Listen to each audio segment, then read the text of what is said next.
Hello guys, अस्सलाम वालेकुम, नमस्ते, सत श्री अकाल। कैसे हैं आप सब लोग? आई होप आप अच्छे हों और सेफ हों।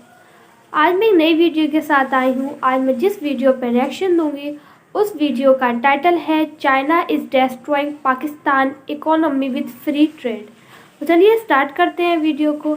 इससे पहले प्लीज़ चैनल को सब्सक्राइब कीजिए, लाइक कीजिए एंड शेयर कीजिए ताकि आपको ऐसी मोर रिएक्शन की वीडियो की अपडेट मिलती रहे। चलिए स्टार्ट करते हैं वीडियो। नमस्कार अने welcome you all to world affairs. मैं हूं प्रशांत धवन। नाउ दुनिया में देखो, वाइज उसको कहते हैं काफ़ी बार जो दूसरों की गलती से सीख ले। नाउ रिसेंटली आप अगर देखो तो पाकिस्तान में जो बातचीत हो रही है ये अपने आप में एक लेसन है इंडिया के लिए।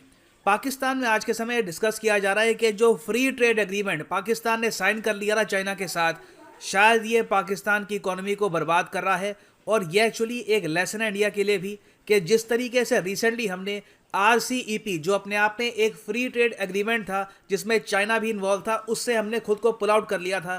फ्यूचर में भी हमें एक फ्री ट्रेड एग्रीमेंट नहीं करना चाहिए चाइना के साथ। ना अगर हम पाकिस्तान का डिजास्टर्स एग्जाम्पल ले तो यहाँ पर आप देखोगे इस देश की जो मल्टीपल प्रॉब्लम्स हैं उनमें से मेन ये है कि पाकिस्तान पर कर्ज बहुत ज़्यादा है। इनकी करेंसी रिकॉर्ड लेवल पर क्रैश कर गई है। इमरान खान ने अपने टेन्योर में पाकिस्तान की करेंसी 70% डुबा दी है। अभी आज के समय आप अगर देखें तो $1 इज इक्वल टू रफली 178 पाकिस्तानी रुपी। और अभी भी फिच ने कहा है कि ये जो इनकी करेंसी है और ज़रा गिरेगी 2022 में। मोस्ट प्रॉब्ली आपको $1 200 पाकिस्तानी रुपी के आसपास दिखेगा। अब इस सब के अलावा जो पाकिस्तान के फॉर्मर चेयरमैन रहे हैं इनकी एपेक्स टैक्स अथॉरिटी के, ये भी कह चुके हैं कि पाकिस्तान आज के समय बैंकरप्ट हो चुका है। ये बाय द वे वो लोग हैं जो पाकिस्तान के रिजर्व्स, पाकिस्तान की इकोनॉमी को इंटरनली स्टडी कर चुके हैं। जैसी नौकरी छूटी बाहर निकले, ओपनली अब ये कह रहे हैं कि पाकिस्तान लिटरली एक बैंकरप्ट कंट्री है। और अब पाकिस्तान में आज के समय एक जेन्युइन डिस्कशन हो रहा है कि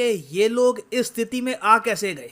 इसका ऑफ कोर्स एक बहुत ही बड़ा रीज़न तो ये है कि इन्होंने रीजन में अपना ट्रेड कभी इंक्रीज किया नहीं। दूसरा बड़ा रीज़न, अब ये लोग ये मान के चल रहे हैं कि शायद चाइना हमारे देश को खा रहा है। लिटरली आज के समय यहाँ पे आप देखोगे, ये पाकिस्तान का ही आर्टिकल है, यहाँ पर लिखा है is China eating Pakistan with the free trade agreement. आज से कई साल पहले 2012 में पाकिस्तान ने बहुत ही बहादुरी का काम किया जो इंडिया भी अभी तक नहीं कर पाया है। इन लोगों ने एक फ्री ट्रेड एग्रीमेंट साइन कर लिया दुनिया के सबसे बड़े एक्सपोर्टर चाइना के साथ।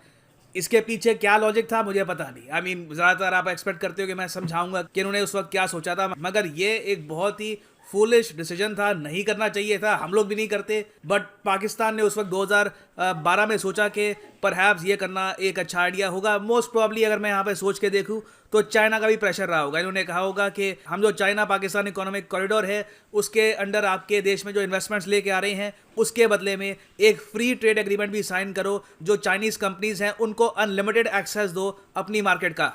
अब रीज़न खैर जो भी रहा हो, तब से लेकर अब तक हमने ये देखा है कि पाकिस्तान चाइना का जो ट्रेड है ये रिकॉर्ड लेवल पर बढ़ा है, बहुत ही तेज़ी से इंक्रीज़ किया है। मगर मुझे बहुत ही फनी लगता है जब भी चाइना का सरकारी मीडिया इस पर एक आर्टिकल पब्लिश करता है। ऑलमोस्ट हर 2-3 साल में एक आर्टिकल आ जाता है कि नया रिकॉर्ड हमने छू लिया है पाकिस्तान चाइना ट्रेड में, हमारा ट्रेड अब नए लेवल पर पहुंच चुका है। मगर आप जब नीचे स्क्रॉल करोगे ना तो कुछ नंबर्स ही लिखे होते। आई मीन लिटरली पूरे आप आर्टिकल में देखोगे, पूरे आर्टिकल में आप अगर देखोगे तो एग्रीकल्चरल एक्सपोर्ट जो है, जिसको पता नहीं क्यों ये लोग अलग से हाईलाइट करते हैं, जो टोटल आज के समय ट्रेड है पाकिस्तान और चाइना का, उसका यहाँ पर कोई मेंशन होता नहीं है। और रीज़न इसका ये है, जब पाकिस्तान चाइना आपस में ट्रेड करते हैं तो बहुत ही मैसिव ट्रेड डेफिसिट फेस करना पड़ता है पाकिस्तान को। अब यहाँ पर आप कहेंगे कौन सी नई बात है, हम भी फेस करते हैं। चाइना एक इतना ज़्यादा अग्रेसिव एक्सपोर्टर है कि इवन इंडिया और चाइना जब आपस में ट्रेड करते हैं बिना ट्रेड एग्रीमेंट के, अभी तो ट्रेड एग्रीमेंट है नहीं हमारे बीच में, बहुत सारे हमने टैरिफ लगा रखे हैं उनके प्रोडक्ट्स पर, तब भी आप अगर देखो तो जो $100 बिलियन का ट्रेड होता है उसमें मैसिव फायदा होता है चाइना को। पिछले फाइनेंशियल ईयर में जो हमारा ट्रेड डेफिसिट था विद चाइना ये $44 बिलियन का था। मगर यहाँ पे फर्क आता है फॉरेन एक्सचेंज रिजर्व्स का। इंडिया एक बार को ट्रेड डेफिसिट झेल सकता है क्योंकि हमारे सेंट्रल बैंक के पास बहुत सारे डॉलर है। इंडिया आप अगर देखो तो दुनिया में 4th हाईएस्ट फॉरेन एक्सचेंज वाला देश है। इस पर रिसेंटली मिनिस्ट्री ऑफ फाइनेंस ने भी कहा है कि India has the 4th largest foreign exchange reserves in the world. $650 billion के फॉरेक्स रिजर्व्स हैं हमारे पास।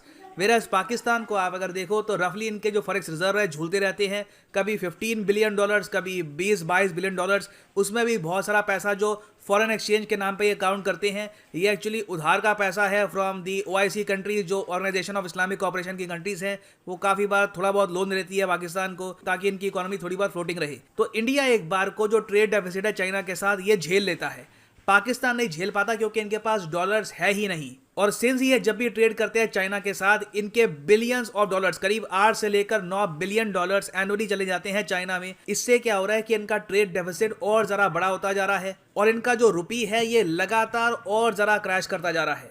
नाउ यहाँ पर आप कह सकते हैं ओके ठीक है, अगर चाइना पाकिस्तान के बीच में इतनी अंडरस्टैंडिंग है और इश्यूज को लेकर, तो सीधा सीधा जो फ्री ट्रेड एग्रीमेंट है इसको थोड़ा सा मॉडिफाई कर लो, इसमें इशू क्या है।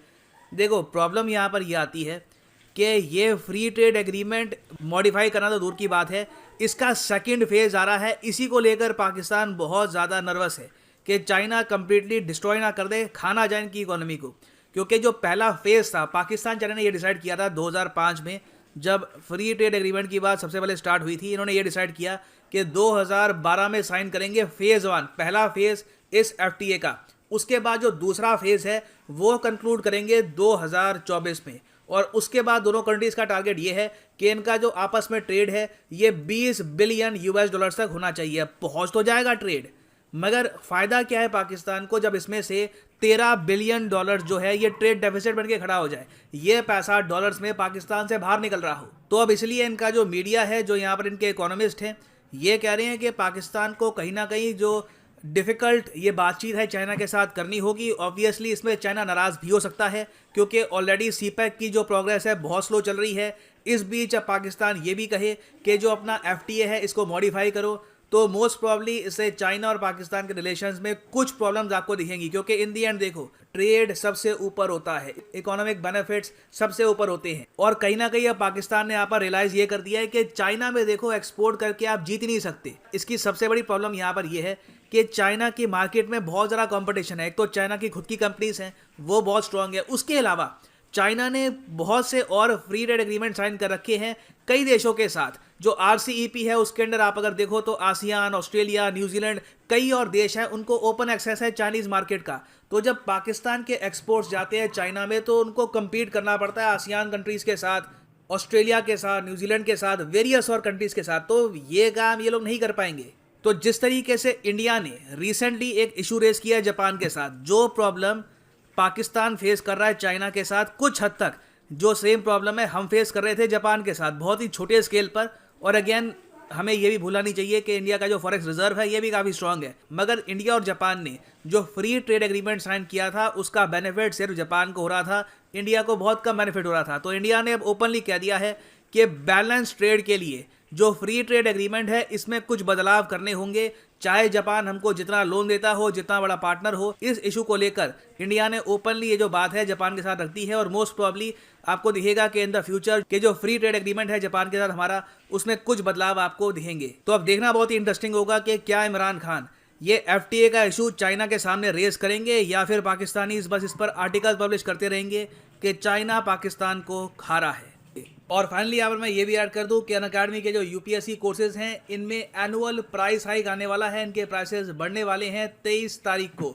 तो उससे पहले आप अगर चाहें तो ये कोर्सेज परचेज कर सकते हैं, नहीं तो उसके बाद there will be a price hike. Comment section में जाओ, यहाँ पे आपको मिलेगा ये लिंक और यहाँ पे आप परचेज कर पाएंगे अनअकैडमी के यूनिक कॉम्बो कोर्सेज, जिसके अंडर आप UPSC प्रीलिम्स, मेंस, ऑप्शनल तीनों की ही तैयारी कर सकते हैं इन अ सिंगल परचेज। ये सारे कोर्सेज अलग अलग परचेज करोगे और अनअकैडमी तो आपको 15,000 रुपीज़ एक्स्ट्रा पे करने होंगे।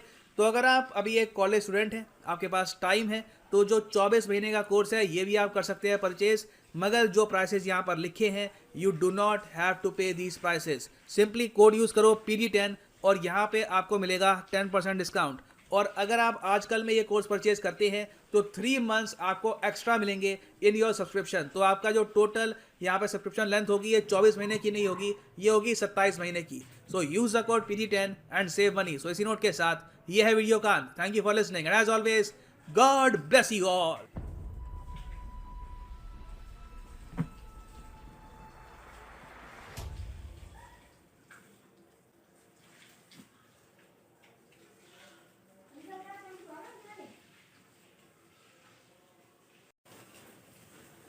सो गाइस, ये थी वीडियो। मतलब बड़े लोग कह रहे हैं कि पीटीआई का बॉक्स पसंद की बात नहीं है। बात ये है कि एक अक्ल बंदा होता है, माजी देखता है। 2012 में एग्रीमेंट किसने किया है? इमरान खान ने किया है। तो ये सब बातें हैं, समझनी चाहिए कोई चीज़। मतलब कुछ ऐसे होते हैं बस में उनका करते हैं। हम जो सोच रहे हैं उसके मुताबिक ही चीज़ें होनी चाहिए। दुनिया में अक्ल वाले बहुत लोग हैं। उनके लिए बेसिकली जो दिमाग रखते हैं, सोच रखते हैं, बेसिकली सभी जो रिएक्ट करते हैं, इसलिए ही हम सब उन टॉपिकों पे रिएक्ट करते हैं। थोड़ा एजुकेशन ही मिले, जैसे भी मिले, उल्टी सीधी ही मिले, मगर मिले तो सही। आप भी कुछ सीख रहे हैं, हम भी कुछ नई बातें सीख रहे हैं। इस एंगल से चीज़ें देखनी चाहिए। अब 2012 में उन्होंने एग्रीमेंट कैसे अब उसको करेंगे, अब देखेंगे क्या आता है, क्या उनसे बात करते हैं, क्या उनकी सोच है। सो ये थी हमारी आज की वीडियो। सो गाइस, वीडियो कैसी लगी प्लीज़ कमेंट सेक्शन में बताएं ज़रूर। एंड वीडियो को लाइक कीजिए, शेयर कीजिए, सब्सक्राइब कीजिए। ऐसे ही मिलते हैं कल नई वीडियो के साथ। जब तक के लिए खुदा हाफिज़।